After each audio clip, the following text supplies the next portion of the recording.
Brad's not gonna be here, and I get to do this, so we'll get through it. I have sympathy for you, Teresa. I know what it's We'll like. get through it. Okay, we'll do the pledge first.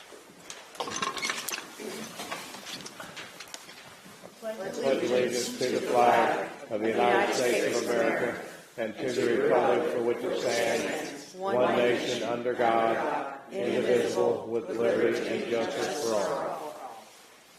Prayer. Gracious God, as we face important decisions in this meeting, we seek your divine guidance. Grant us the wisdom to make choices that align with your will. Help us to consider the needs of all involved and lead us towards decisions that bring about positive outcomes. In Jesus' name we pray. Amen.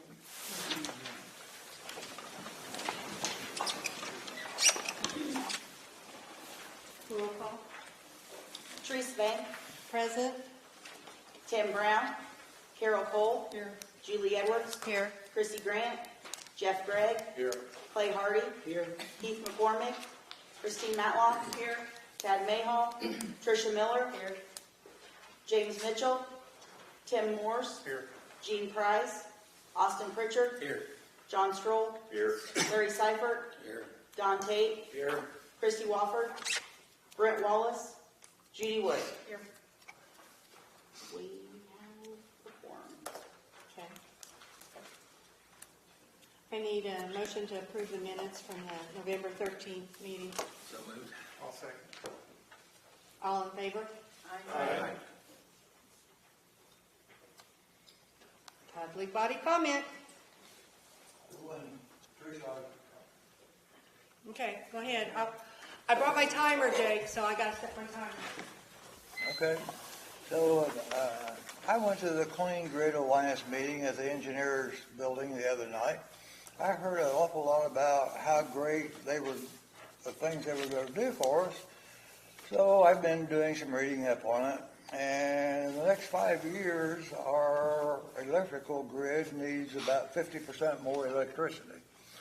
So there's no real place for that to come from. So one of their few choices is to have solar farms and wind farms. But the reason we have to have them is because they have all these data centers all the way across the country that use hundreds of millions of gallons of water every year. So when they open these, as a rule, if they open a large one, especially out west, they lower the water table till not only do they take the crops out of the field here, but they ruin the irrigation system because they lower the water level. So these people are telling us, they're helping us, we're supporting them, we're giving them huge tax breaks, we're guaranteeing their loans just because we can have data centers. Well, I read where some people say we need both. Well, we may need both, but food and water is necessary, and a data center we could live without, especially if it's going to destroy the water system. I don't understand. I guess Pritzker and these other companies like Clean Grid Alliance, they think that data centers are more important than having farm ground and raising crops. I believe I would have to disagree with them. I think raising crops and having a water supply is much more important than a data center. We lived without data centers for years. I'd never heard of one, never heard of a computer when I was raised, and we got along just fine without them. But we can't get along without food and water. So we're kind of the breadbasket of the world in the Midwest, and we feed not only a lot of our country, but part of the rest of the world. So we shouldn't be taking 1 acre out of crop production, in my opinion at least, to provide data centers that we don't need. I even read today where Google said that eventually on their data centers they were going to put more water back in than they took out. So I guess they figure they're going to cause it to rain, because I don't know how you could put more water back in a system than you took out. So they had 8 people there supposed to be experts on on this Clean Grid Alliance, but of course they didn't want to mention the fact that the bulk of the money that they create is going to data centers that not only they raise the utilities in almost every area where they go, but they mess up the water supply. So I don't know what our governor's point is, or what their point is, or what the point of the whole country is. At the end of 2025, they claim the United States will have 45% of the data centers in the world. They'll have around 5,400 of them, and there's about 5,000 more planned. So, I mean, do we need almost as many data centers as the rest of the whole world does? Or, I mean, where does this stop? There's no limit to the amount of farm ground they can use, or at least I haven't seen one. I've asked that question before, but no one could tell me. So I just think the public maybe needs to be a little better educated on where the money goes and where it comes from these solar farms and wind farms. I don't really think we need them. I don't think we should take 1 acre and give to them of good farm ground. I mean, it's some of our most premium farm ground they're using, and they don't really seem to care because it's much more important to them to have a data center. I'm done. Thank you. Public body comment? Okay. So I too was at the Green Grid Alliance meeting, and they are a non-for-profit on the premise of community education. And so the thing that bothered me I agree with what Jake was saying. They say the cost to build one turbine is $1 million per megawatt of production. So the average turbine is 3.6 megawatts. So that's $3.6 million to build one turbine. That seems like pretty expensive to me. Illinois right now has in their queue scheduled to build 10.62 megawatts of wind power. So that's $10.6 million of construction just for the turbine alone. And then that's out of our 900,000 acres of farm ground in Illinois. That's 10.6 million acres being taken by turbines. That's quite a substantial amount of farm ground not being farmed. Each turbine takes between 1 to 1.5 acres of land to construct. They go 6 feet deep with concrete, but when they're decommissioned, they're only by law required to take 48 inches of that 6 foot and put dirt back over the top, 48 inches deep. So they're leaving 2 feet of concrete in the ground or more. That's based on today's construction, not 10 years ago construction. Their own paperwork they gave us 3 different numbers for property taxes paid in Illinois. One paper said $77.6 million was paid by the wind companies as property tax. Another paper said $81 million. Another paper said $101.5 million. And the professor that spoke said that in 2023, the wind turbines paid $556 million in property taxes in Illinois. So we heard multiple numbers thrown around, and it all sounds great. You get millions and millions of dollars if you just put in a wind farm. But they claim that the local construction jobs, it'll make a lot of jobs for our communities. Well, not necessarily, because they're not all local. They're from all over the U.S. One of the guys that was a construction worker that spoke was from Texas. He lives in Windsor right now because he's constructing in Windsor. So, yeah, he's local because he just moved here. And so it's a little bit misleading, in my opinion. Also, they claim that all the money will go to roads and bridges, the money will go to education, the money will go. Truth of it is, each county collects the money, and they can do what they want with that money. It doesn't have to go to education, it doesn't have to go to roads. That depends on the board and how they choose to spend the money that's received through property taxes. A percentage does go to education, but we've heard that claim before, do this and the money will go to education. The lotto is a great example. There are multiple examples. How many taxes do we get paid? Do we pay that's supposed to go for roads and bridges? We still have roads and bridges that are crap in Illinois. Wind has always, it's like windy areas. They produce a lot of electricity and they store it, and then they have to send it down to transmit it to another area that's not so windy. That's expensive. If you look at the MISO for our area, it runs from Canada to Louisiana. So, in my opinion, that's really expensive to send electricity from Canada to Louisiana. That's a long distance. So that's costing us. They're not doing that for free. That's going to be, given to the consumers to cover the cost of that. So it made more sense to me that the MISO should be, 4 or 5 states that are closer together rather than run the whole length of the United States. I digress. Public body comment? Public body comment?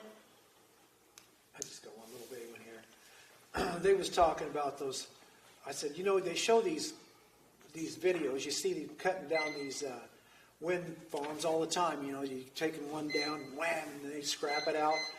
But the thing is, I said, why can't you just put a new turbine right on the top of that? You've already got the piece in the ground, you got the mast, you got all that stuff. Well, the wind blows and it wiggles it loose, and so it's not good enough to put something on the top.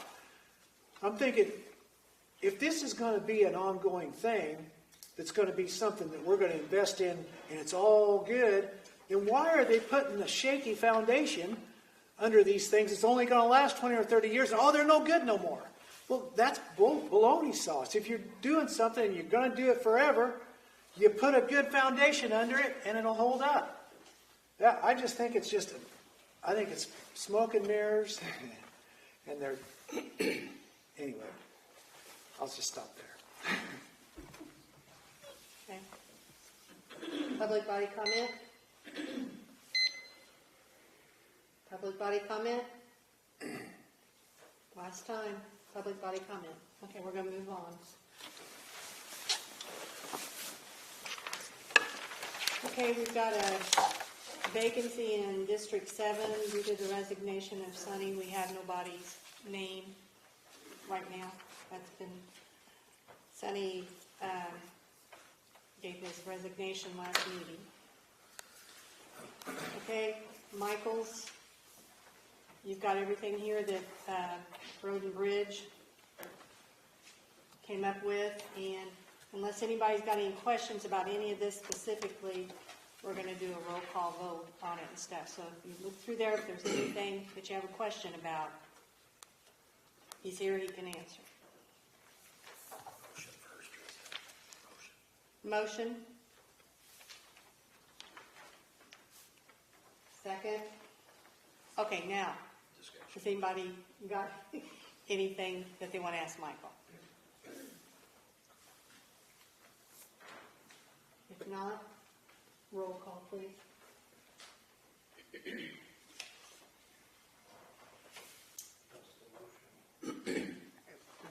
What are we voting on? Michael's. Just the resolution, All all of them? All of that, there, that's how we've been doing it. Okay. That's why I asked if you had any questions. Yeah, no, I don't. I just wanted to make sure I knew what we were voting on exactly. So we're going to group vote for A, B, C, D, and E? Okay. Teresa Bain, Yes? Tim Brown, Yes. Carol Cole, Yes. Julie Edwards, Yes. Jeff Gregg, Yes. Clay Hardy, Yes. Christine Matlock, Yes. Tricia Miller, Yes. Tim Morse, Yes. Austin Pritchard, Yes. John Stroll, Yes. Larry Seifert, Yes. Don Tate, Yes. Brett Wallace, Yes. Judy Wood. Yes. Motion passes unanimously. Okay. I need a motion to vote on the 25 tax levy for fiscal year 2026. I'll make the motion. Tim and Christine. Is there any discussion on this? Go ahead.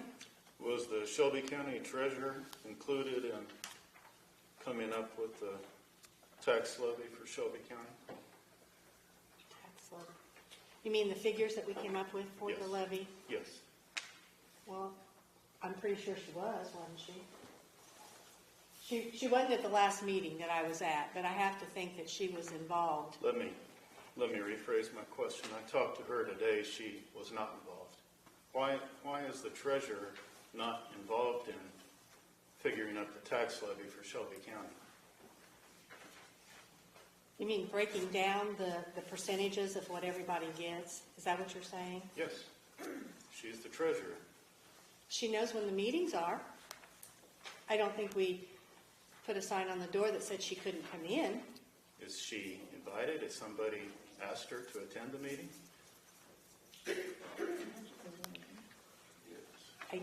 I don't know. Can we clarify that this was discussed and I believe It the was, budget the committee is legislative, where, yes, the the- legislative, I think that is where, I mean, according to the letter that has been out to the full board, I think that that's where the levies were, where you guys discussed what. But also our new accountants, our CPAs and stuff, they had input into helping us try to figure out Right. how to do this and stuff. But as far as the treasurer, I know that she knows when we have the meetings and stuff. If she had a concern or anything, she could have reached out, she could have come to the meeting, because there were some other people other than the committee at that meeting. It isn't a closed meeting for anybody. That's what I was going to say to Tim's Yeah. question. It was discussed in an open. Yes. Fair enough. Okay. Okay?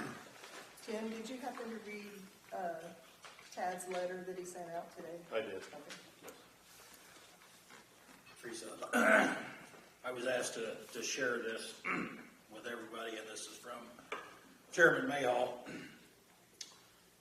Fellow Shelby County board members, as we look to set the levy, I want to acknowledge those who have helped in the process. A lot of time was devoted to understanding the process as well as the impact of the board's actions on the county finances and to the taxpayers of Shelby County. Every fund balance was reviewed, along with historical trends and forward-looking spending estimates. This effort allowed the committee to present a levy amount that covers the expenses for the next year while using some excess reserves on some accounts, such as IMRF, that have been overfunded for the past few years. We were also able to identify and fund shortfalls in the Social Security Fund, providing balance and funding in the correct amounts for each fund. This detailed research, analysis, and planning allowed the committee to reduce the amount of money to be collected by Shelby County from the Shelby County taxpayers in 2026. Fiscal responsibility of department heads and intentional involvement by the committee allowed for a better budget planning process that reduced the overall 2026 budget. I want to thank the Budget Committee for their dedication this year to the monitoring of the budget and for their intentional attention to detail in establishing the levy. The committee was able to be detailed and intentional due to the assistance and resources from SICKAGE. Their comprehensive data and open communication allowed for timely decision-making, and the tools and education will serve the county for many years to come. The outlay for this work has the potential for financial efficiency that better serves the county and the taxpayers going forward. I also want to thank Shelby County Clerk Jessica Fox for her insight and input during this process. Her experience and perspective were invaluable. Finally, I want to thank the residents of Shelby County for the trust and patience given to us over the past year. Chairman Mayo. Thank you. Roll call. Unless anybody's got any more questions, we'll do a roll call. Teresa Bain, Yes? Tim Brown, Yes. Carol Cole, Yes. Julie Edwards, Yes. Jeff Gregg, Yes. Clay Hardy, Yes. Christine Matlock, Yes. Tricia Miller, Yes. Tim Morse, Yes. Austin Pritchard, Yes. John Stroll, Yes. Larry Seifert, Yes. Don Tate, Yes. Britt Wallace? Yes. Judy Wood? Yes. Motion passes unanimously.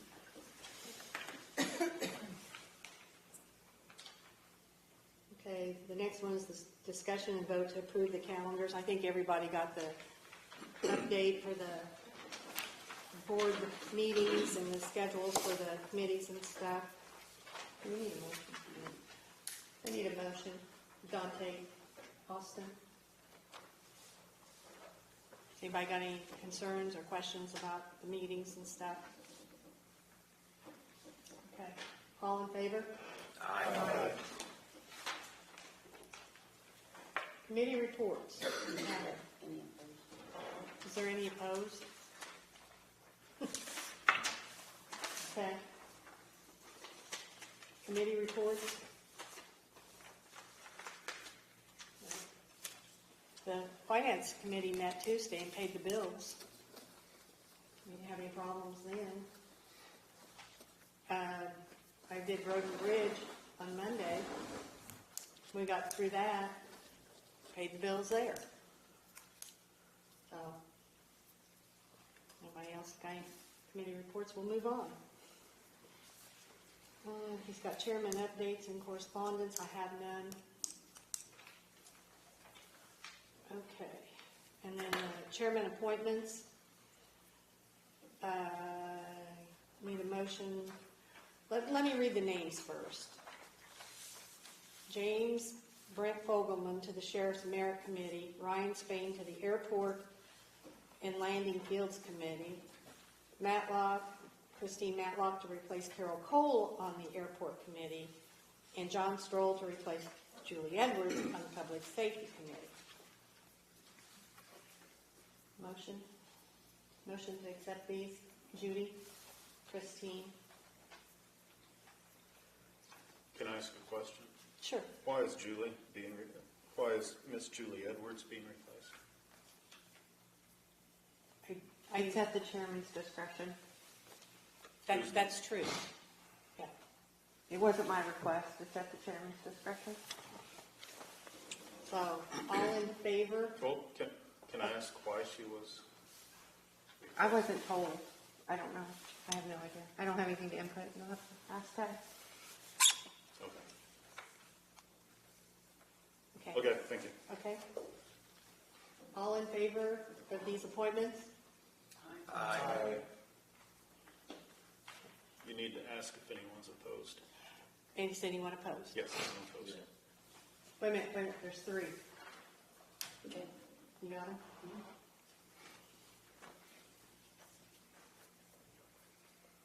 No, I'm fine with it. Old business. I have none. Anybody else have any old business? Okay. I need a motion to approve complaints. Christine, Austin. Roll call for that. Bain, Yes. Brown, Yes. Cole, Yes. Edwards, Yes. Gregg, Yes. Hardy, Yes. Matlock, Yes. Miller, Yes.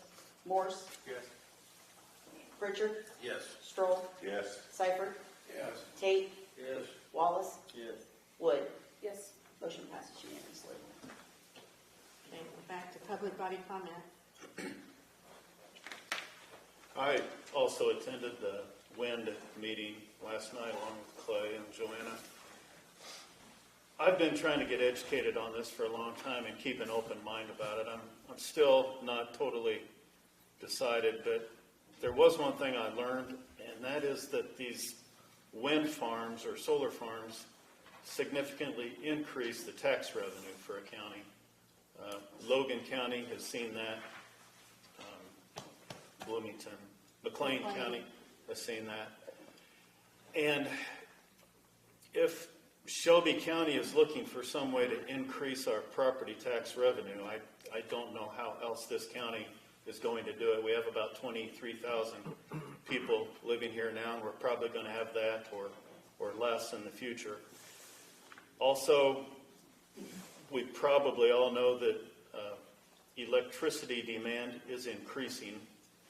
We all want the lights to come on in the morning and the coffee maker to work, and we all don't want a nuclear power plant in our backyard, but, you know, the electricity does have to come from somewhere, and the demand for electricity is increasing. I got to say that after attending that seminar last night, I'm pushed a little bit more in favor of it. The power has to come from somewhere.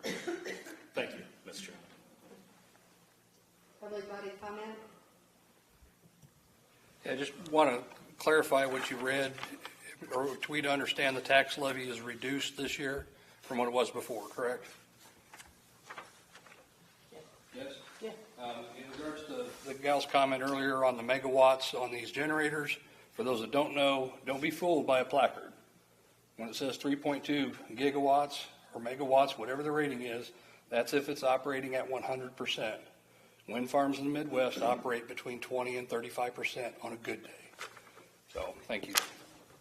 That's where your tax comes from, is based on that wattage. Are you done? Okay. Okay. Is the wind farms kind of under the same regulations and stuff for the state of Illinois as the solar farms? I mean, are we just kind of kicking a dead horse? No matter what we do, the state of Illinois says we can't do it. We can't reject these solar farms or these wind farms from the way I understand it. So, I mean, we can all sit here and talk and argue and say we don't want them and we do want them and everything else, but to me it's a mute subject, because we're going to be either fighting them in court, costing taxpayer money, or we just agree with what they want to do and go along with it to get along, more or less. I mean, I don't think wind and solar is the future, but that's my own personal opinion. I can go on and on about that, but I mean, we keep talking about, I mean, I got Jake's point, he don't want it. There ain't nothing we can do. We can't say no. If we do say no, they'll take us to court and beat us anyway and do it anyway. So it's just like, you know, we're in a rock and a hard spot, and we can't get out of it. We're just going to have to go along with, if they want to come in and take the farmland, they can do it. As long as you got a farmer saying that he'll lease this ground, man, nothing the county board or nobody else can do about it. Well, what you just said, okay, first I thought you were saying they could come into the farm and eminent domain take the farm when the landowner's against it. That's not what's going on. I mean, the landowner has to agree. Yes. Okay. I'm good. You good? Christine? I'd just like to echo some other, my sentiment along the same lines as what Rick was saying and Jake and Clay and Tim were saying. I think we have to remember, even though someone in Chicago is trying to make decisions for our farm ground, our heritage is here. And I don't care whether they say, you don't have a choice, but God, we can be led about our descent. We don't sit back and say, well, they tell us we can't, so we can't. We can still be professional, we can be loud, we can be concise, we can have people that are really invested in telling the truth about how these fields work. We can bring them in, we can have them talk to landowners.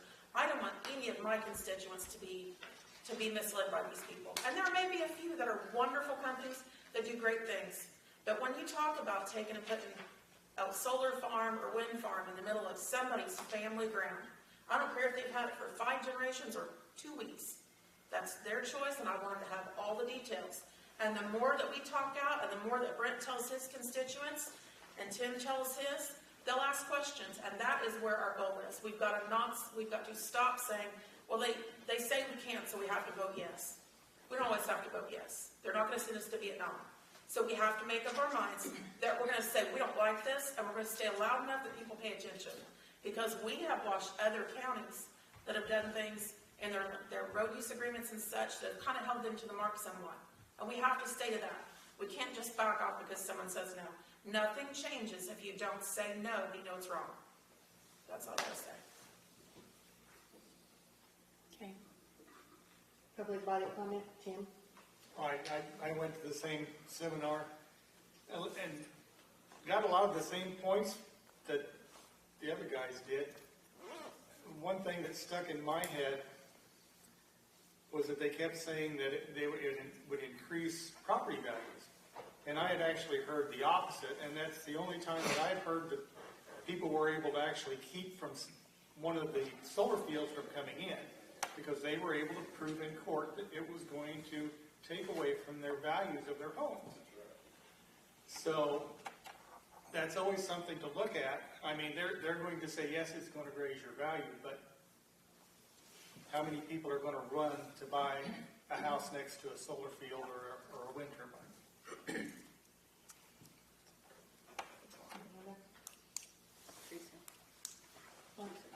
I was also at that meeting, Okay. and they sold a good deal. I mean, it sounded really good. You're gonna get all this funding, you're gonna get, and anytime they wanna do a project like this, what's the first thing they say? It's gonna go to schools, you're gonna have jobs, it's gonna go to your firemen and your police departments. It's gonna do all that, okay? But boy, they can really make it sound good, but they're not gonna talk about 4 different numbers there. They're not gonna talk about a lot of the other things, because they don't wanna say that. They only wanna sell it on you. So, yeah, we have to be mindful, very good. We have to be mindful, and we have to make people ask questions. So if we don't do it as a board, who is? So yeah, we have to have people ask questions.